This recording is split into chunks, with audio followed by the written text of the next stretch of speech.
45 fue una pregunta desde la cárcel. Un tal Jesús. Mateo 11,2-6. Lucas 7, 18-23. Del apóstol Tomás hablan poco los evangelios. Juan es el que lo nombra en más ocasiones, le da el sobrenombre de el mellizo, y lo presenta como un incrédulo. De Matías se sabe por el libro de los Hechos de los Apóstoles que fue elegido en lugar de Judas para completar el grupo de los 12, después de la muerte de Jesús. Los Evangelios son una colección de 4 libros en el Nuevo Testamento de la Biblia que cuentan la historia de Jesucristo. Son Mateo, Marcos, Lucas y Juan. Estos Evangelios contienen muchas cuentas diferentes de la vida, enseñanzas y milagros de Jesús.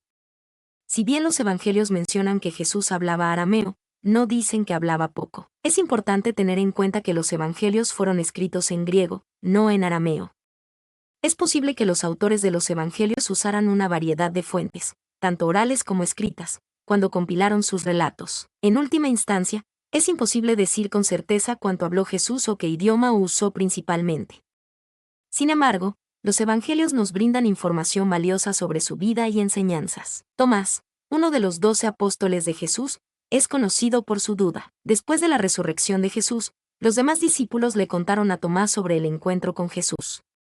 Sin embargo, Tomás no les creyó. Declaró: si no veo en sus manos la señal de los clavos, y no meto mi dedo en el lugar de los clavos, y no pongo mi mano en su costado, no creeré.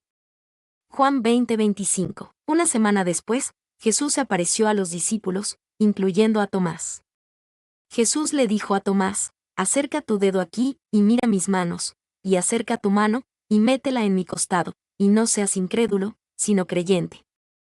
Juan 20:27. Tomás respondió: Señor mío y Dios mío.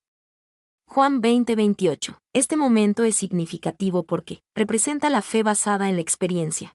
Tomás necesitaba ver y tocar para creer. Demuestra la paciencia de Jesús. Jesús no lo reprendió por su duda, sino que le dio la oportunidad de experimentar la verdad por sí mismo. Refleja la importancia de la fe.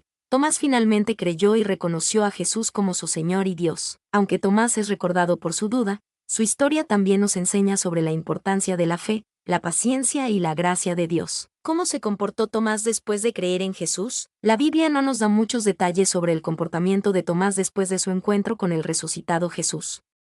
Sin embargo, podemos deducir algunas cosas. Se convirtió en un apóstol fiel. El hecho de que Jesús se le apareciera a Tomás después de la resurrección indica que Tomás siguió siendo un apóstol fiel. Se unió a los demás discípulos. Es probable que Tomás se uniera a los demás discípulos en la predicación del Evangelio y en la construcción de la iglesia primitiva. Su duda se convirtió en fe. Aunque inicialmente dudó, Tomás finalmente confesó su fe en Jesús como su Señor y Dios. Su historia es un testimonio de la gracia de Dios. La historia de Tomás nos recuerda que Dios es paciente y misericordioso, y que incluso aquellos que dudan pueden encontrar la fe. No sabemos si Tomás continuó teniendo dudas en su vida, pero su historia nos recuerda que la fe es un proceso, y que es posible superar la incredulidad y encontrar la verdad. ¿Hay otras historias sobre Tomás en la Biblia? Sí. La historia de Tomás y su duda después de la resurrección de Jesús es la única historia sobre el que aparece en los 4 evangelios canónicos: Mateo, Marcos, Lucas y Juan. 5. Sin embargo, hay otras fuentes que mencionan a Tomás, aunque no se consideran parte de la Biblia canónica. El Evangelio de Tomás. Este escrito contiene 114 dichos atribuidos a Jesús, pero no cuenta una historia lineal como los evangelios canónicos.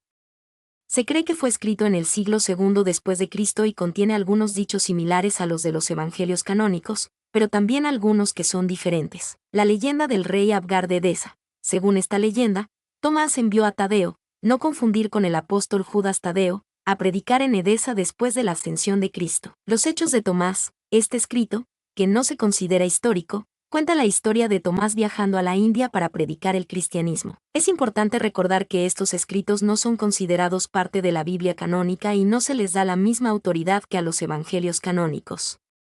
1. En resumen, aunque la historia de la duda de Tomás es la más conocida, existen otras fuentes que mencionan a Tomás, pero no se consideran parte de la Biblia canónica. La buena noticia contada al pueblo de América Latina, por María y José Ignacio López Vigil. Texto ampliado por inteligencia artificial. Mi nombre es Demim, soy tu asistente personal. Mi sitio en internet es demim.es.tl.